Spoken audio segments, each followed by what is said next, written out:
Okay, time is 5:40.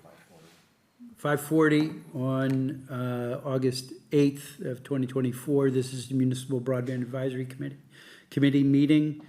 And I'd like to entertain a motion to open the meeting. John, you would have to make a motion. Motion. You would have to second it. You're the only two voting members, so. All right, go ahead. Your vote, John? Aye. Second it. And oh yeah, that's right. I need to second and then vote. Okay, so the meeting is open, and this is an open meeting, public meeting. Yep. And Being recorded. it's being recorded, and the agenda has been published. I would just skip down to the entry point. We can skip the other. first Okay, two items. yeah, let's Yeah. go right at it. Go ahead, Peter. All right, so entry point, I think you all received the study that we've been waiting for, and they're here to present their findings and talk about what they found, and you know, this is a draft, so if there was anything that you want to make any kind of changes, now would be the time, and then we can talk about that going forward. So I will turn it over to you guys over at entry point.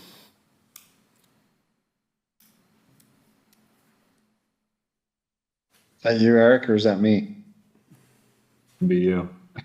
Okay. All right, thanks, Dartmouth team, appreciate it. I'm gonna have Eric tell me if my audio gets unreliable, and I'll change the way I'm tethered in. Okay.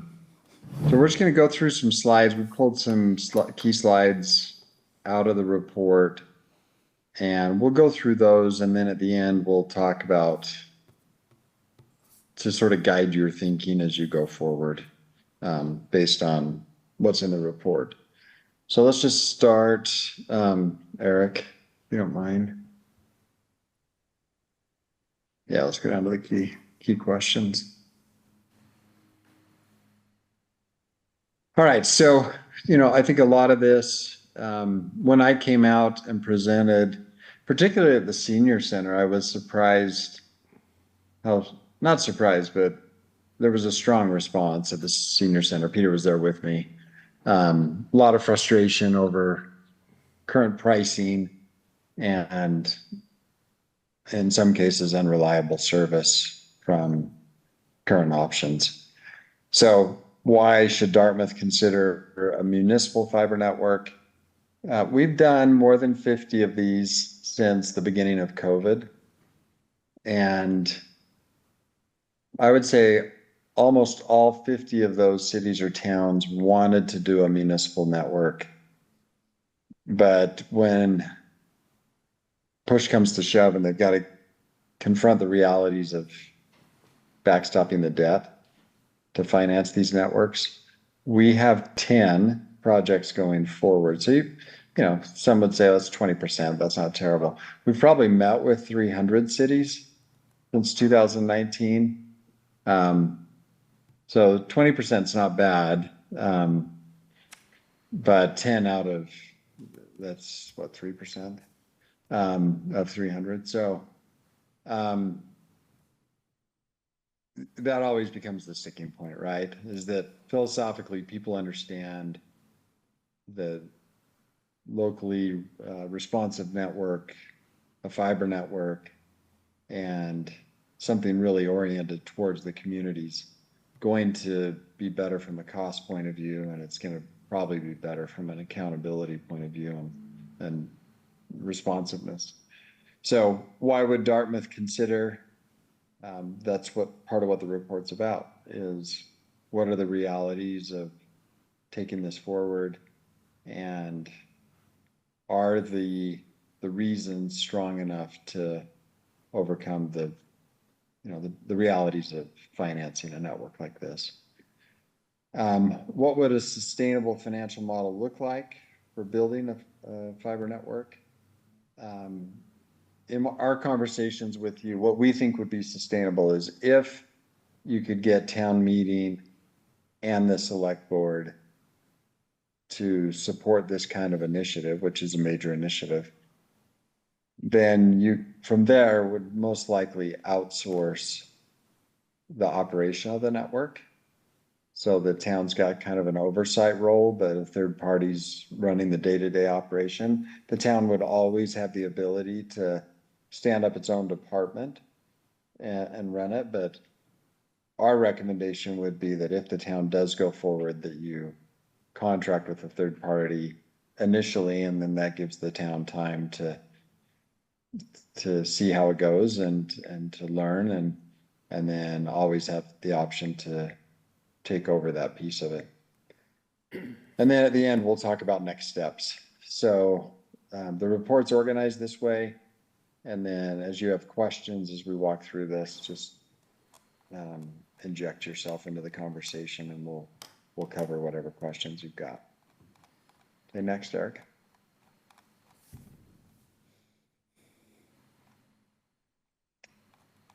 So we ended up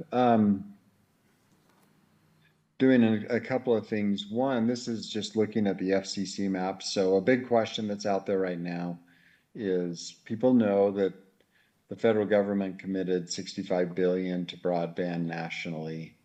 So a question is, could Dartmouth tap into the money that's allocated for Massachusetts? Massachusetts didn't really get a substantial amount. It's in the neighborhood of, I'm going to say 170 million for BEAD, which is the primary bucket for federal money. And that money will go to connect first unserved first, and then underserved. California, for example, and Texas, they got a huge amount, like 20 billion. They got big numbers comparatively. So what this map here is showing is the unserved, underserved, and served. And you can see there are some slices, according to the FCC maps, in the region that show up as pink. But all of the gray is served, and so none of that is eligible for the federal funding. And in Massachusetts' case, I think what will get funded will be, I think the money will get consumed by the unserved. So I doubt that it'll ever get to the underserved as the federal financing rolls out. But this illustrates, this is one view, and really this is getting to the town needs to come up with a different strategy than going after federal money. And that doesn't mean don't apply, it just means likelihood of success is smaller than some of the communities still out in Western Mass that may not be connected. Okay, Eric?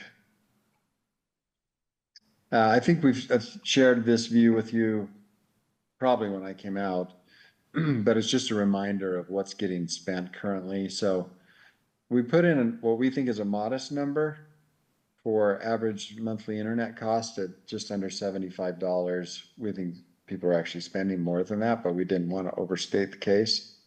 So if there are just under 12,000 households spending 75, that turns into just over 10 million per year. And then over a 20-year period, it's 210 million. So a lot of money. And the key point here is there is enough money to do this project, and there is enough demand. You know, pretty much everybody, in most communities, you're going to have north of 90% of the people connected. So the demand is there. And if you come in as the low price leader, the take rate's going to be there. Couple that with the fact that community networks tend to be a lot more responsive than national telecom companies. So the demand's there. I think the real question is, and always is the case, is does the town have the appetite to bite off the debt for this kind of project? Okay. All right, I'm going to let Brad, I'm going to comment on Ethernet and versus PON after Brad talks, but I'm going to let Brad did the financial modeling, so I'm going to let Brad jump in here on this slide and the next slide, and then I can say some things about Ethernet and PON versus PON. Go ahead, Brad.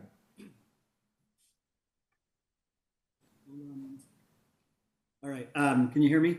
Okay. Yeah.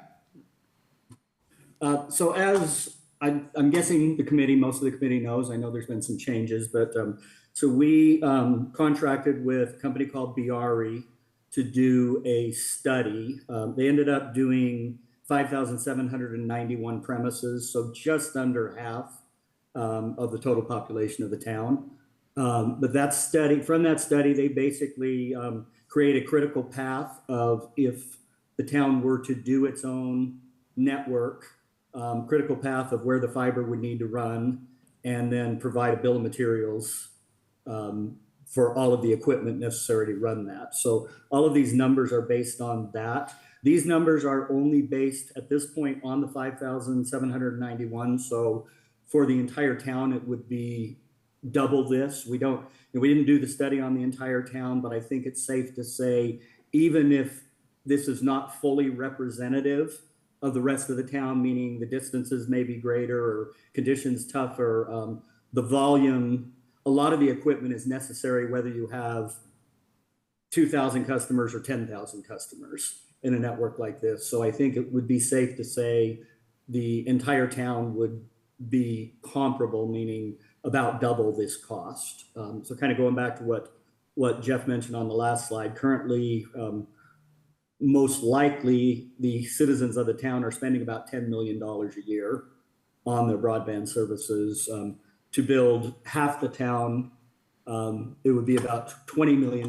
If you look at the middle section here, so we modeled it based on 100% aerial, 100% buried. You can see there's a significant cost differential. And then in the end, based on communication with the Public Works Department and other resources, in this case, we probably would recommend probably 90% of it to be aerial, just because of the conditions of the ground. 10% would have to be buried. So what this is saying is the projected cost per premise, and this is assuming 50% take rate.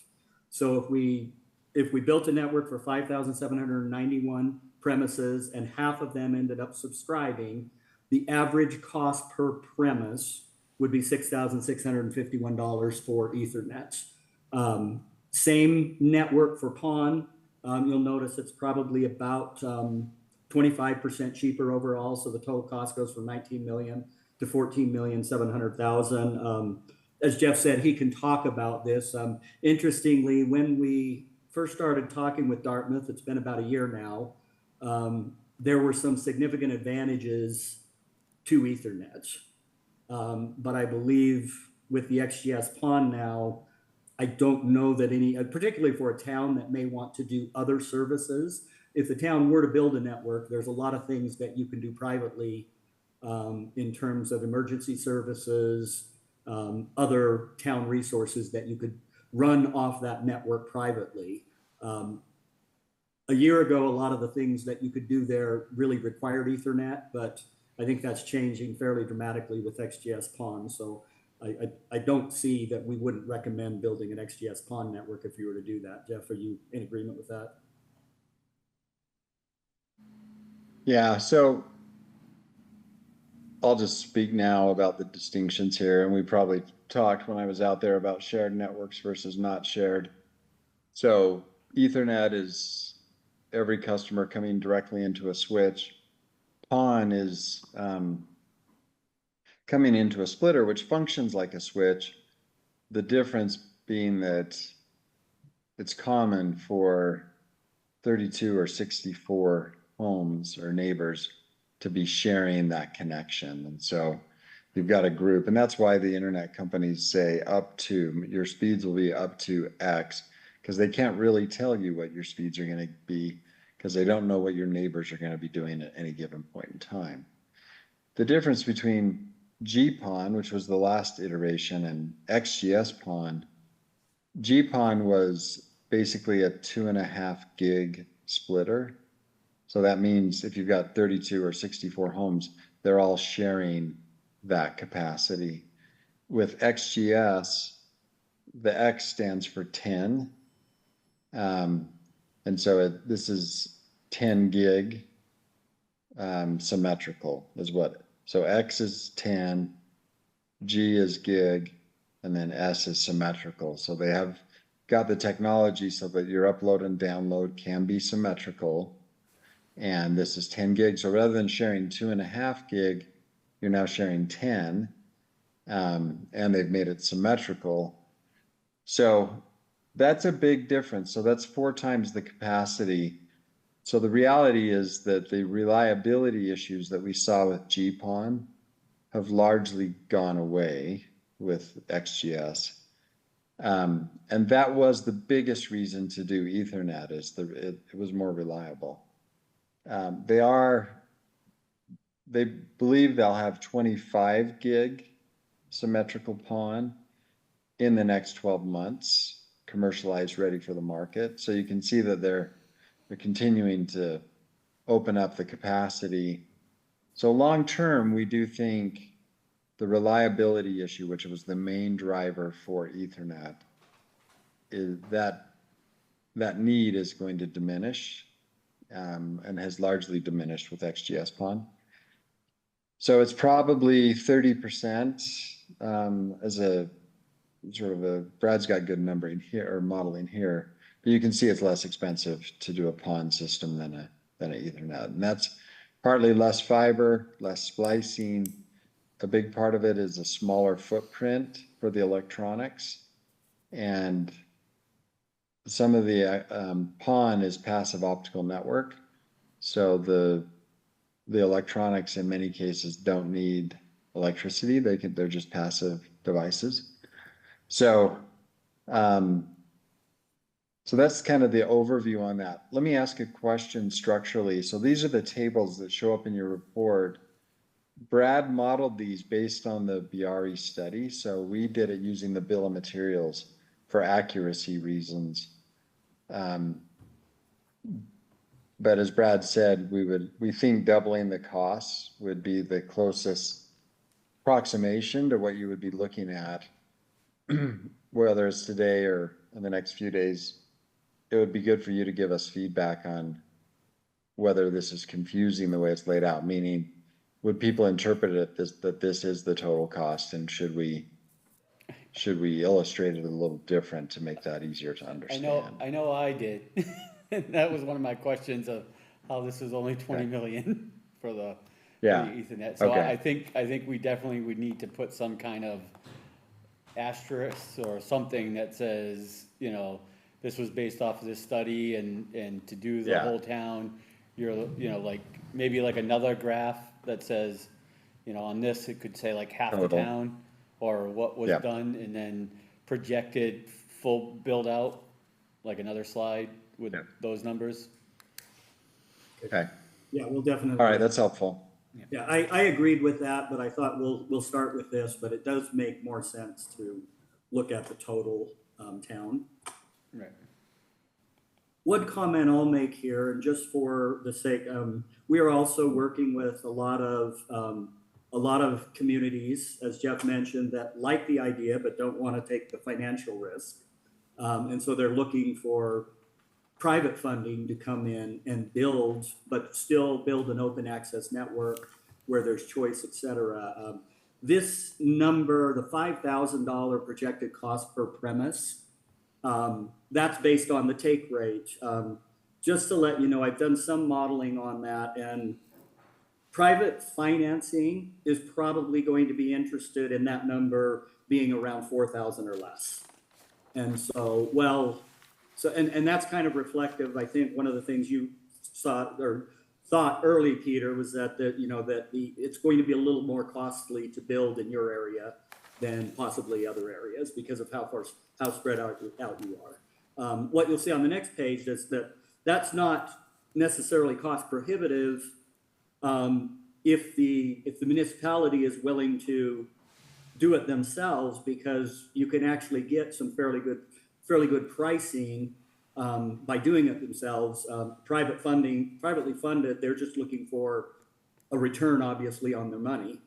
And so that's why I say the number of 4,000. What they're typically looking for is a blended cost of about $1,500 per passing, and $4,000.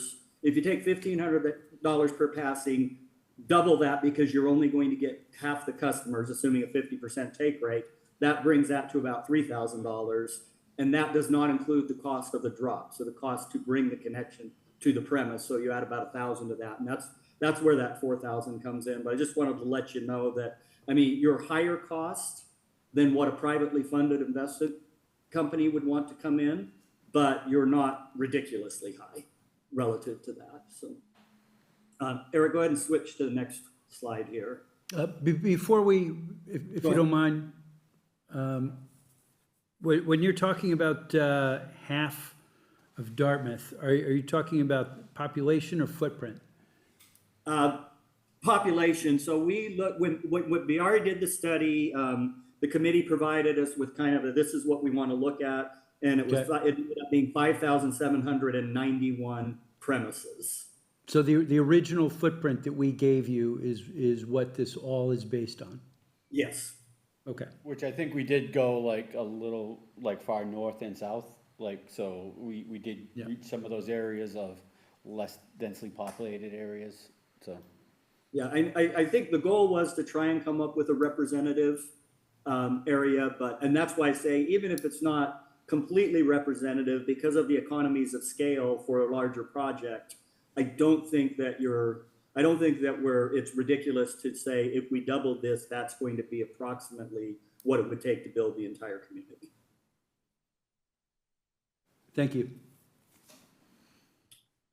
So this next slide, what it represents, and I'm going to focus on the XGS pond part, but it basically focuses on 3 factors. Again, let's focus on the middle area so the bottom chart, the middle where it says 10% buried, 90% aerial. What this is saying is, as a cost to an end user, and this would be for the symmetrical gig service, the infrastructure recovery on that would run about $24.50 per month. Maintenance and operations, we have at $27.07 per month. That is, as Jeff mentioned, that's what we're confident you could outsource that for. So basically, the town wouldn't have to do anything other. They'd own the network and control the network, but that's assuming outsourced everything. So the town would not be responsible for break fix, would not be responsible for billing, would not be responsible for anything related to that. If you were, some communities choose to do that themselves, because in many cases, there's a lot of shared resources that could be used. Especially, when you're looking at maybe having, even at 50% of the entire town, you're talking about 5,500 customers, with already having some other public works and trucks and things like that. It's very likely what we see on the maintenance and operation for entities that do it themselves, it's more around $20. And so, I mean, there is that option or opportunity.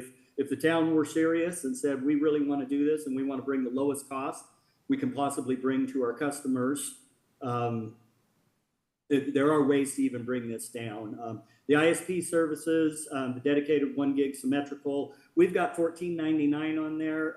We actually have, there are ISPs out there on networks very similar to this that are charging $9.99.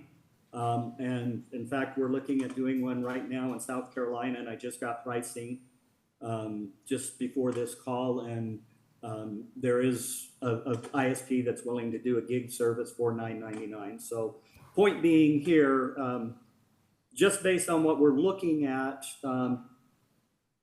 a break-even cost for the town, if they were to do something like this, they could charge $66.55 a month and recover costs.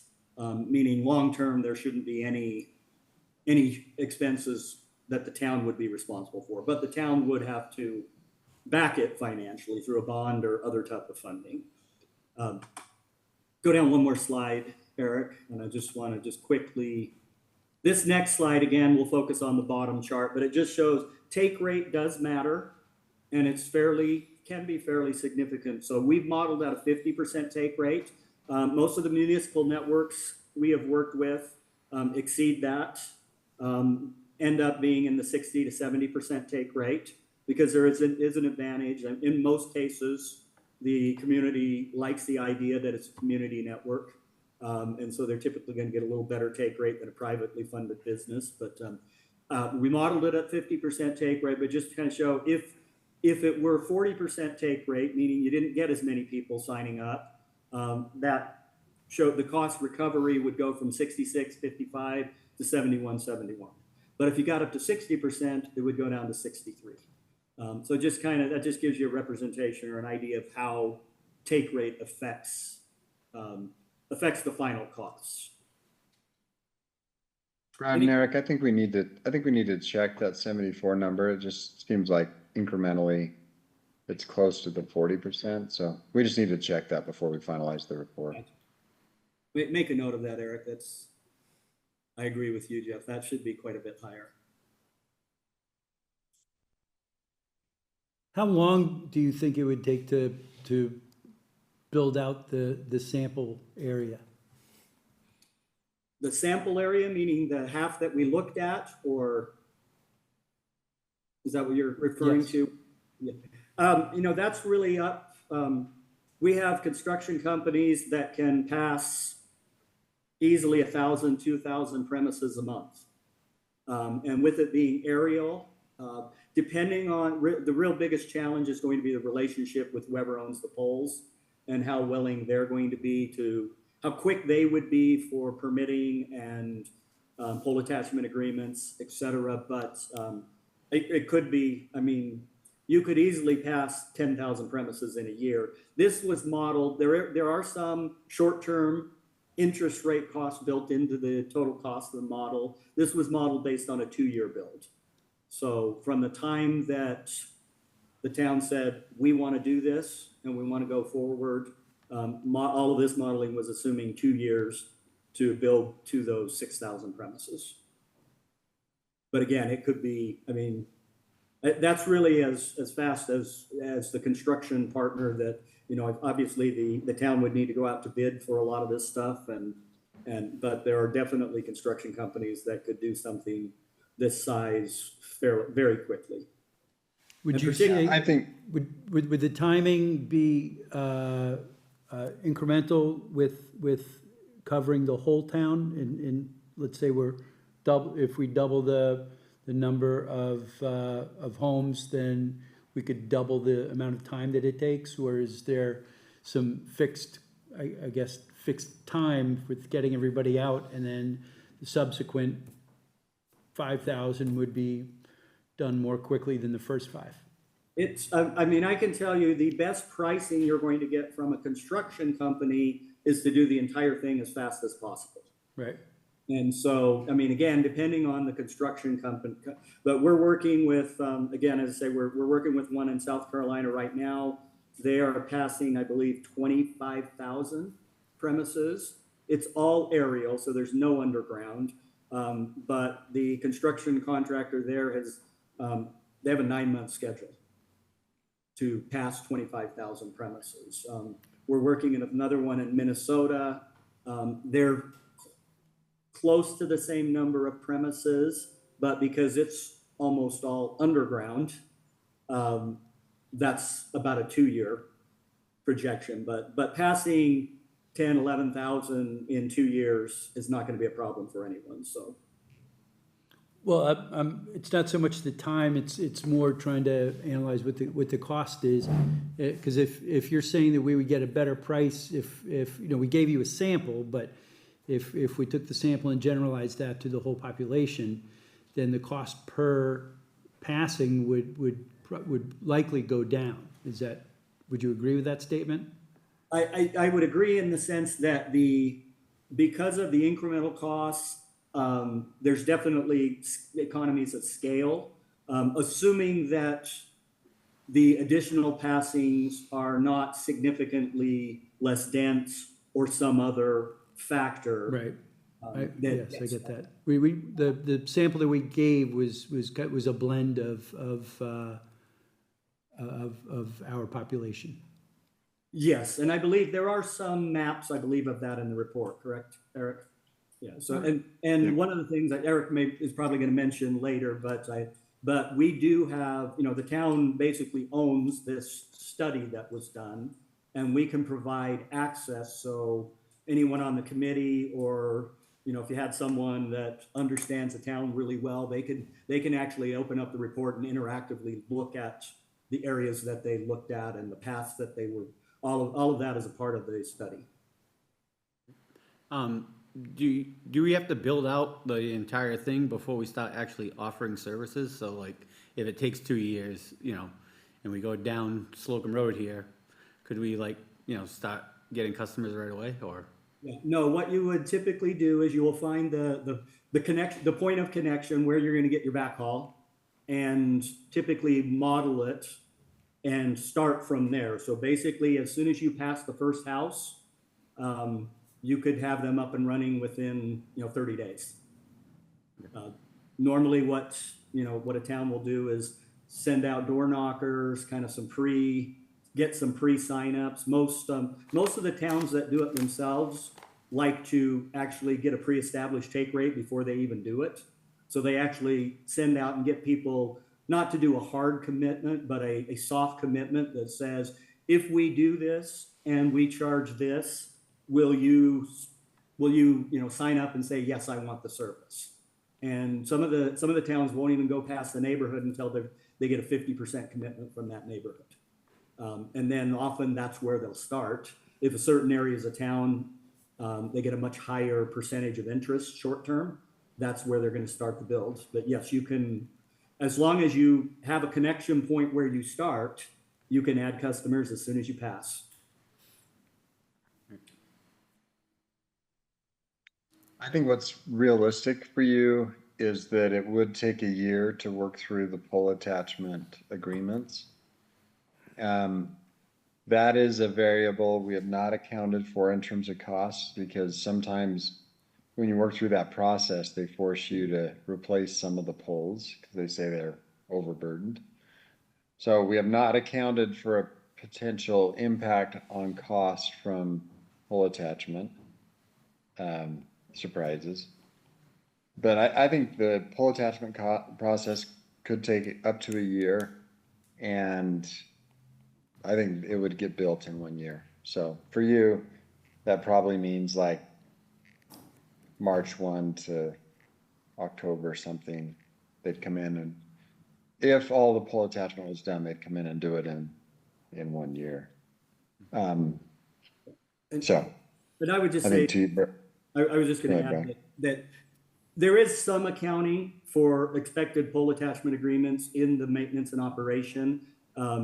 But as Jeff says, there's not haven't accounted for things that we don't know, which means if someone's going to be unreasonable, then there could be extra expenses definitely associated with that. Do you have any estimated costs on some communities you're building for pole attachments in Massachusetts? Like what? the annual agreement's gonna be around $17.50 per pole as a rent every year. And then from there can be a cost, you know, we call it make ready, or the industry calls it make ready. So what's the make ready? So do they have to move the other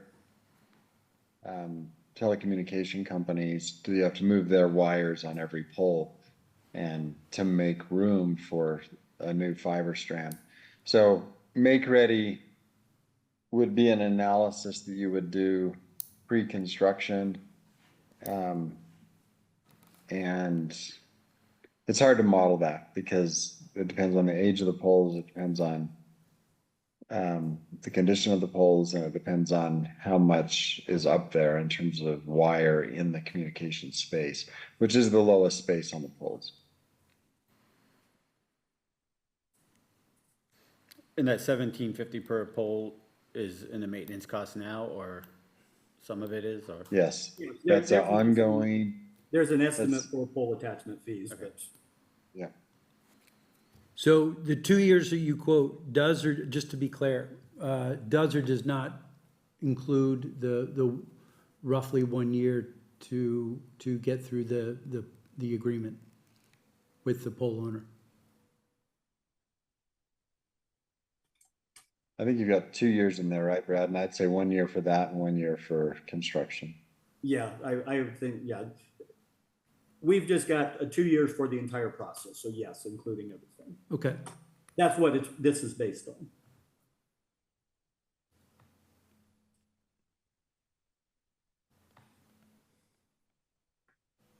all right, so Okay, we Eric, kind of next. stopped you guys, sorry.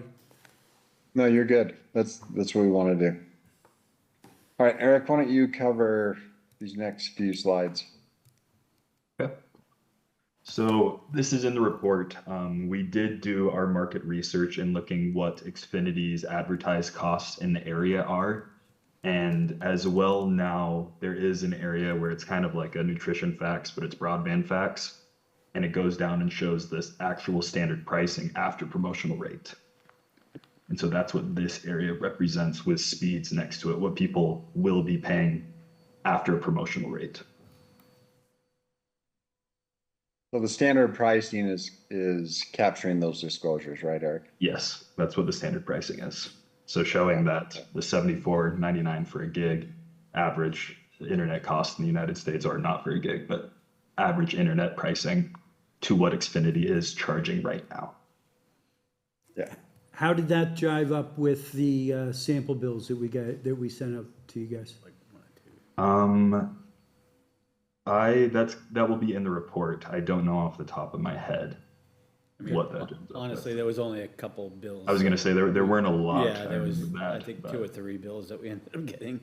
Yeah. But part of the questionnaire was how much you spend on your internet, and I know the questionnaire is less reliable than the actual bill, but I'm just curious to see how this relates to the different levels of feedback that you got back. If we were to get the bills we received, if they relate, because we also have to figure out what was the bill for? Was it for a gig? Was it for 800 megabit? Then it would be next to it in the report if we got one that actually relates to this speed with this pricing, then we can show what people are actually paying.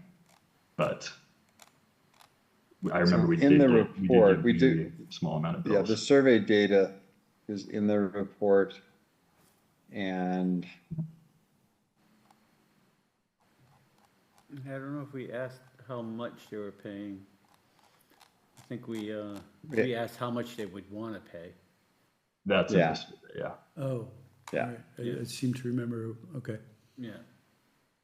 yeah, and most there are in the, Most were in the 41 to So- $60 and then 61 to $88 to $80. yeah, Those are Yep. the 2 highest numbers.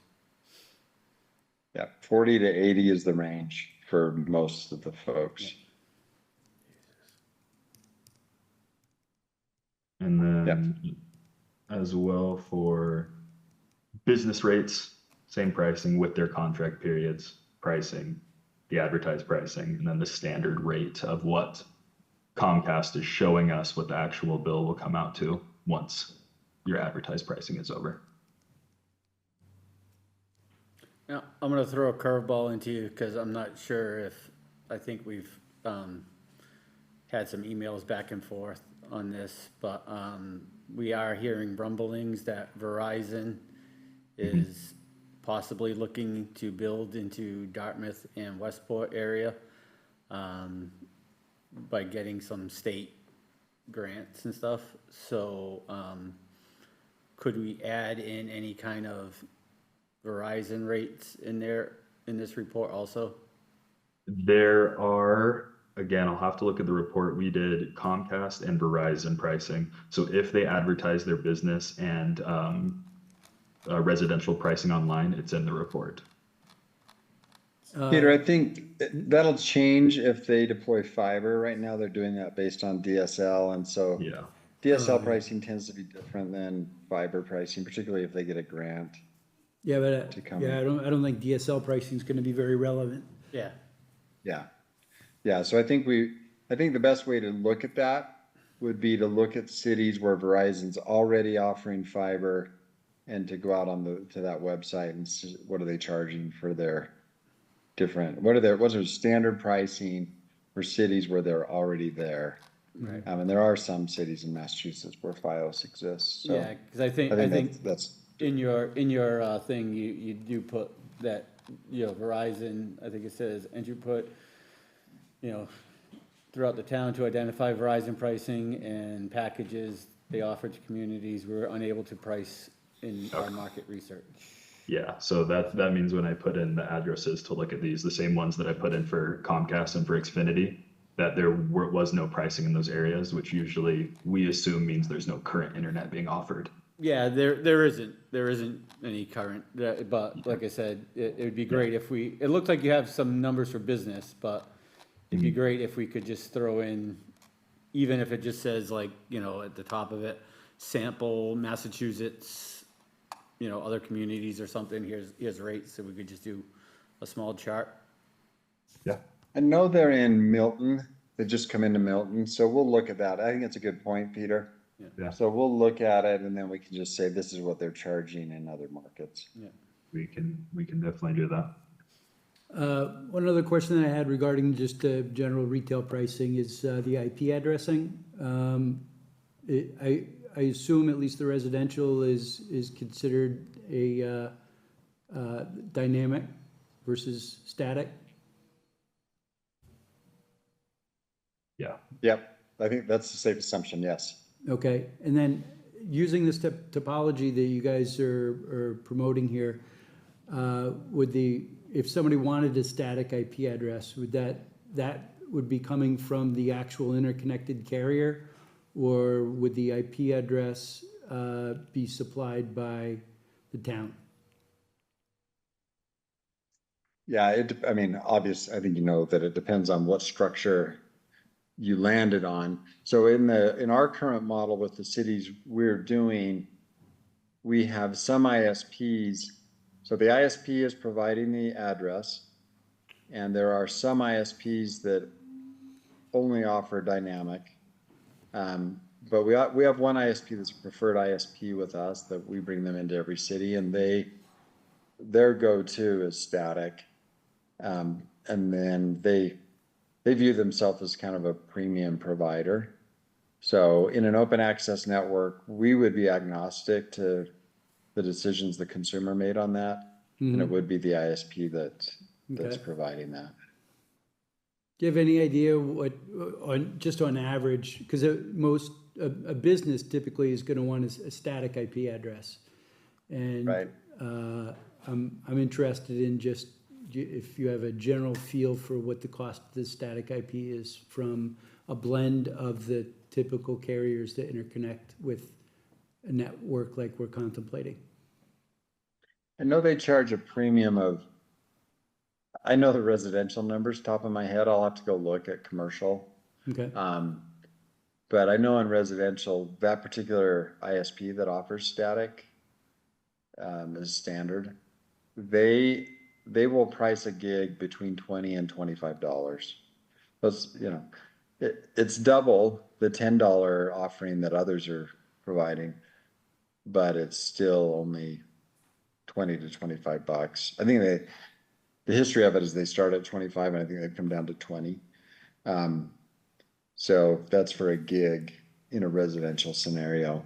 The ISPs do try and, they have lower margins on the residential.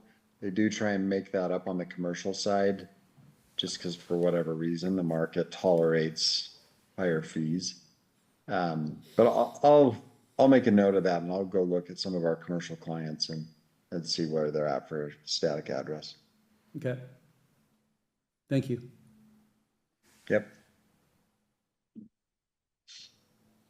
The average speeds in the area of Dartmouth, we had on the MLabs, which pulls tests that are ran and then averages them out in an area. We have North Dartmouth and South Dartmouth that we added into this. And it shows that Xfinity Comcast was running at 112 download over 19, and Verizon was at an average of 22 over 3, where the average download and upload speeds ran by each different company. And that was over the last year to February, that is.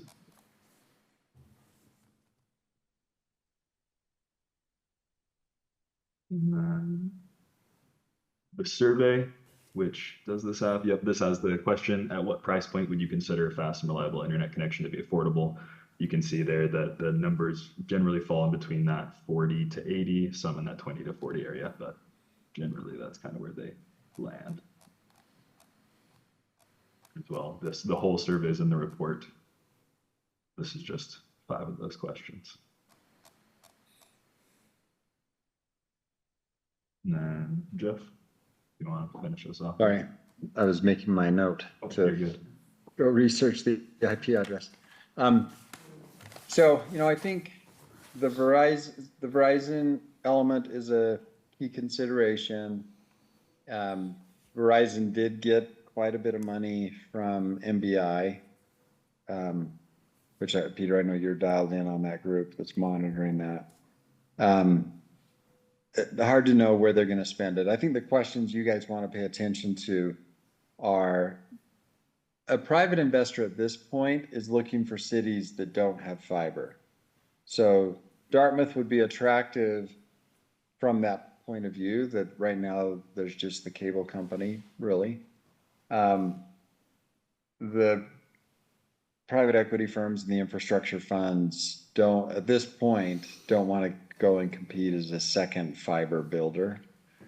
So if Verizon does come in, that's relevant. A consideration there is, would Verizon build the whole town, or would Verizon just build the more dense part of the population? So a couple of scenarios in terms of going forward. If Verizon doesn't come in, the town should and could look at a complete town-wide build. It becomes more viable, as Brad mentioned, if you had a private company come in and build the dense areas. We are working with Westport on a USDA grant, and it's not done, so I can't say that it's absolutely going to happen. But the USDA is showing interest in the project, and the USDA would allow for a complete town-wide build in Westport's case. But you could do a combination. You could say, we're gonna, if you could get USDA money for the whole thing, that could be a really viable path for you. I would just watch Westport in that case and see what happens with the Westport initiative. Whether or not Verizon comes in is a question. A lot of these incumbent carriers try and freeze the market, so they will say, we're gonna come in and build fiber. And they just keep saying it so that somebody else doesn't do it. So we don't know whether to take these incumbents seriously or not when they make these statements. We take them serious when they start deploying fiber, but I know they are. Like I know they're building Milton right now, but Milton's got more density than Dartmouth, and so the question is, are they really going to do it? And if they do it, are they going to build the whole town, or are they just going to build the areas where there's density? And they did get money. They got I think they got 30 to 40 million from MBI. So they got money, but that doesn't go super far when you've got the whole state to consider. So that's a question. But I think, the thing you need to think about as a committee is, what's the appetite of town leaders? And that would include the select board and town meeting members, to backstop debt for this kind of project. That will tell you a lot in terms of what to do next. So if you feel like the appetite is there, then we would say your lowest cost long-term to your residents is going to be municipal broadband. That's going to be your lowest cost. In most cases, so 80% at least of our clients support the idea intellectually, but have not supported it with their feet and hands. They haven't actually gone forward and done what they need to do to build a network. So I think that'll take you a long ways, knowing, would the select board, are they inclined to support this or not? And then the next decision points are, well, what's Verizon actually going to do? Not what do they say they're going to do, but what are they actually going to do? And then I would, I think the USDA thing could be viable for you, but I would wait and see how it unfolds over the next 6 months with Westport. If they get a project together with the USDA, then I think it opens up good possibilities for you. And it could be that a private partner does the dense parts of the town and the USDA money does the rural parts of the town. Some combination thereof. So I think those are the realistic decision points for the committee, is those variables that are out there. And, you know, we would say your best option long-term is going to, your lowest cost option long-term is going to be municipal. But, you know, question is there an appetite to go forward with that? And we can't answer that, obviously. From a governance point of view, we would, as I already said, we would recommend outsourcing it to start with and then decide over time whether you want to bring it in-house, but start with outsourcing the operation of the network. And then business model, I think, you know, we're strong advocates for open access just because we think that's the way these networks should work. We think it should be one shared infrastructure, and then competition should happen at the service provider layer.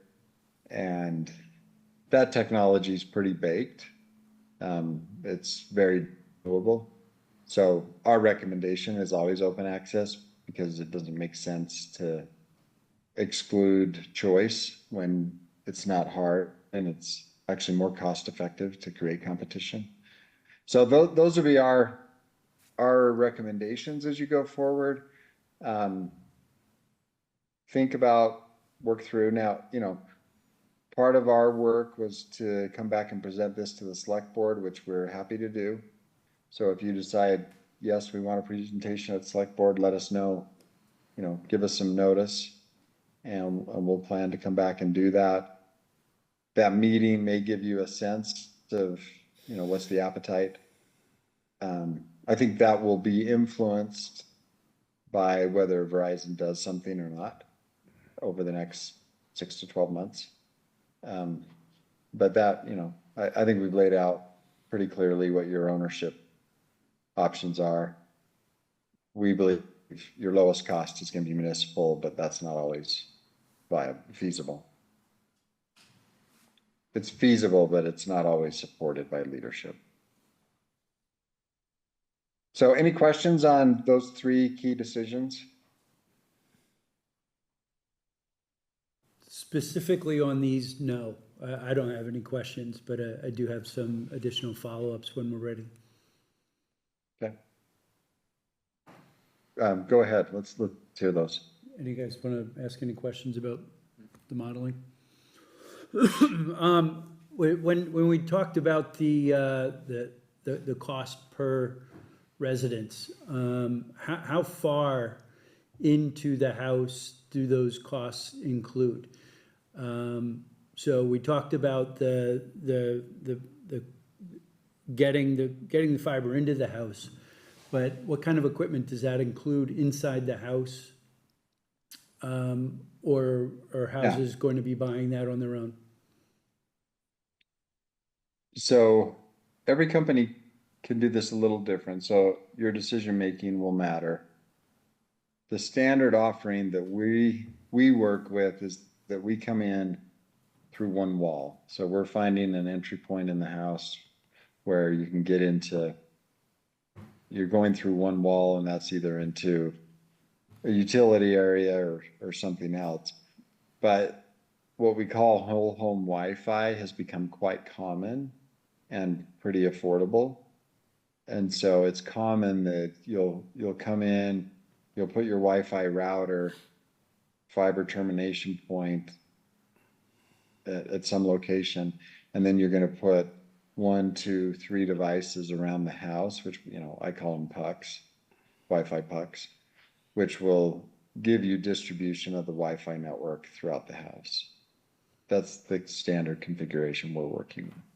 But Jeff, just to be clear, so the financial modeling is based on the fiber termination device at the premise and a Wi-Fi router. One Wi-Fi router, no, Wi-Fi the, routers. by pucks, you mean the Wi-Fi repeaters, right? Yeah. Yeah, Okay, yeah, so the standard, I did the modeling, with the termination device and a Wi-Fi router, but not the mesh system. okay. Have you, just out of curiosity, I've tried the repeaters and at least with my present provider, named to be excluded, it didn't work very well. Have you guys had better luck with a private situation? I'll tell you my experience. I have both. I have two Wi-Fi networks for that same reason. My provider came in and provided a mesh system. I think there was 4 total distribution points. I already had a much higher end Wi-Fi router. That higher end Wi-Fi router gives me much better signal than the mesh. I mean, honestly, my recommendation to anyone is always you're better off, spending $300, $400, $500 on one router if you really want good service throughout your premise. Because I have not had good experience with the mesh networks. Okay, Thanks. There's definitely a curve on quality for these systems, and the best ones are the ones where you can see what's going on at each device. A lot of the companies are doing really low-end systems and saying we've got a whole home solution, but it's a low-end whole home solution, and then they don't give you visibility into what's actually happening at that repeater. So it's a black box. You don't know what's going on.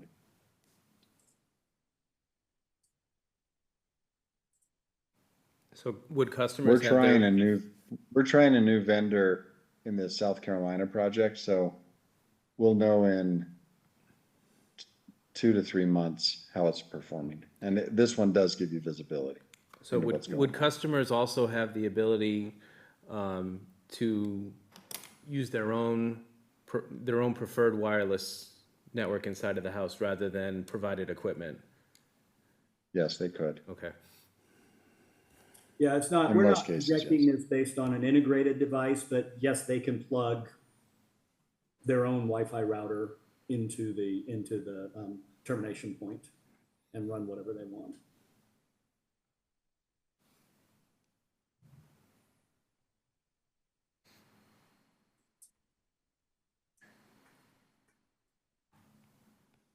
Any other questions? right now I think I'm good. Okay.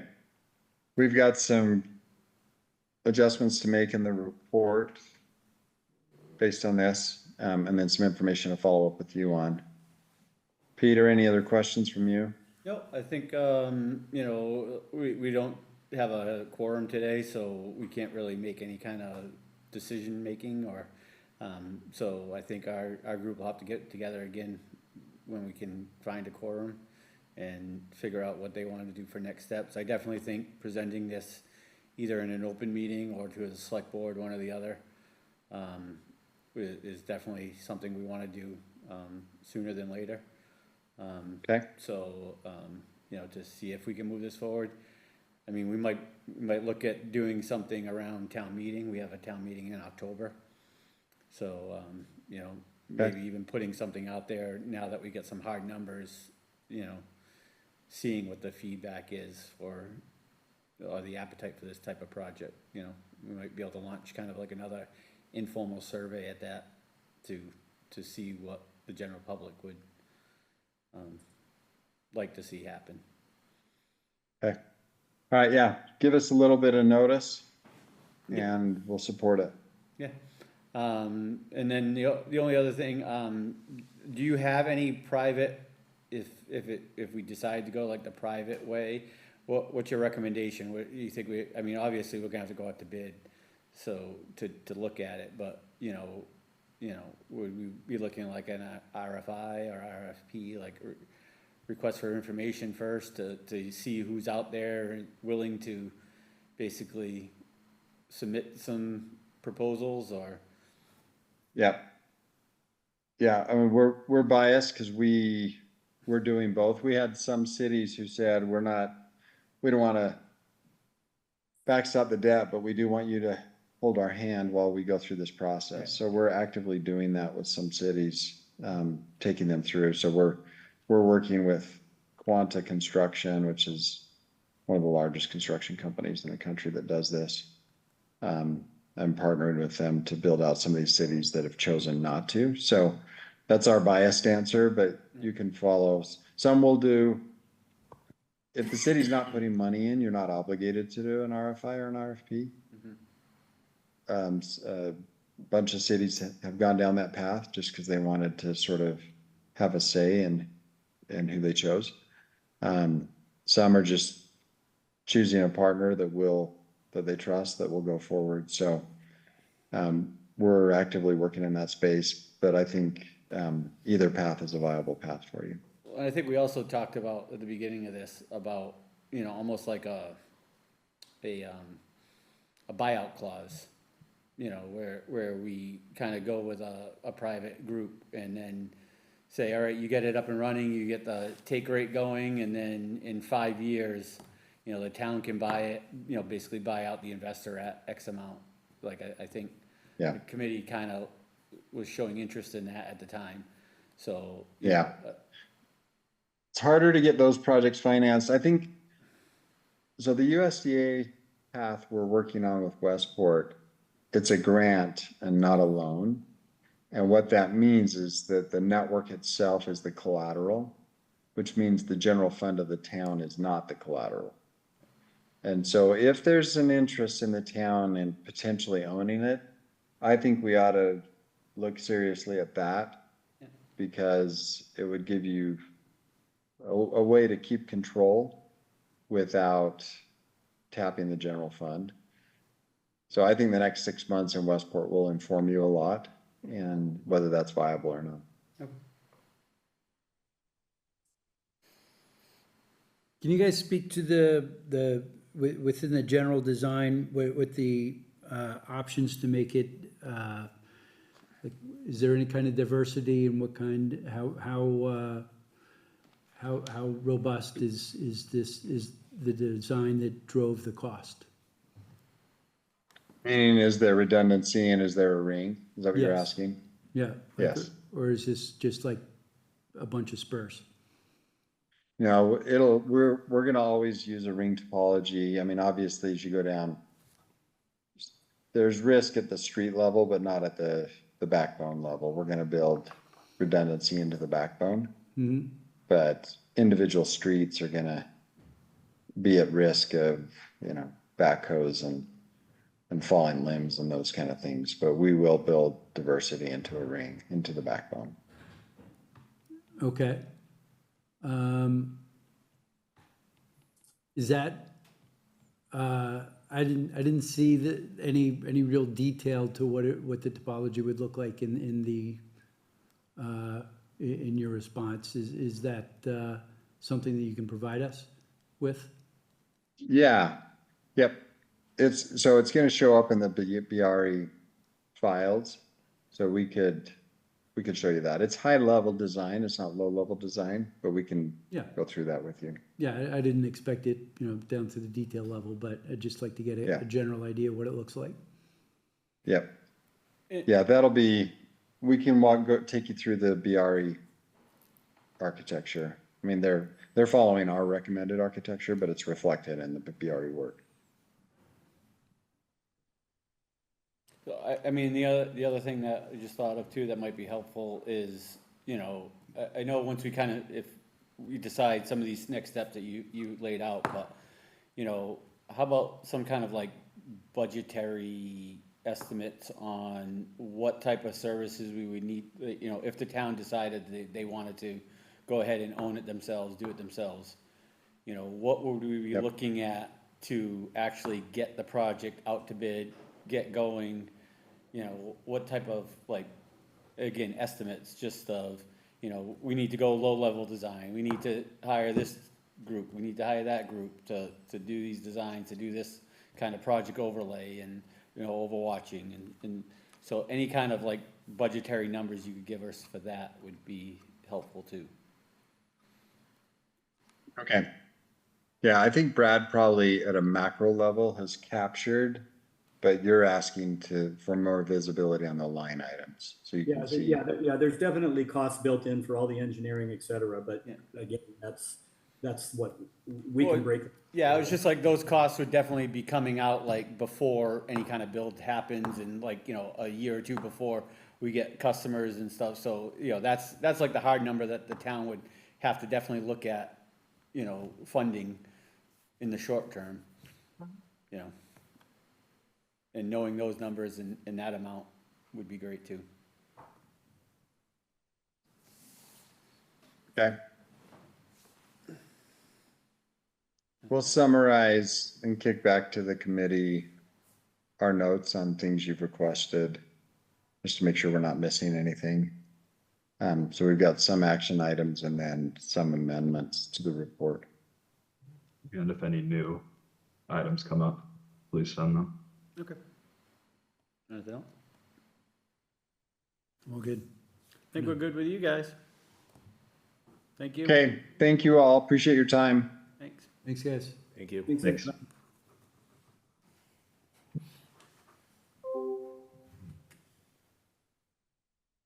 So I mean, like I said, you don't have a quorum here, so you can't really make any kind of decisions. I think, Right. the next thing would be to reach out to everyone, try to get the whole committee back together. Right now, we're a committee of 4. I think Sarah, who was on the committee, resigned. She put in her resignation. It's going to the select board on Monday, so I'm sure they'll announce that they're looking for another member. So that would be, if anyone knows anyone else in town that would be interested, that, put a bug in their ear to send a letter right away. And then, I think after this week, the select board doesn't meet until the end of August, so like 2 weeks I think later. her resignation should be not accepted until she finds a replacement. So, that's, and then, I think the other thing on the agenda was just Verizon Vios in town. That's a rumor going around and. Well, I mean, the two are somewhat related. I mean, she resigned for a potential conflict of interest. Right. And if, I know what kind of a person she is, and she would not have resigned lightly. Right. So I feel pretty confident that something's gonna happen. The question is when and where. Right. So I think that's about all we can really do today. Okay. I think we just adjourn. Can't really vote on that, can we? Oh, you can do a motion to adjourn. Motion to adjourn. Accepted. Great. Adjourned at 6:48.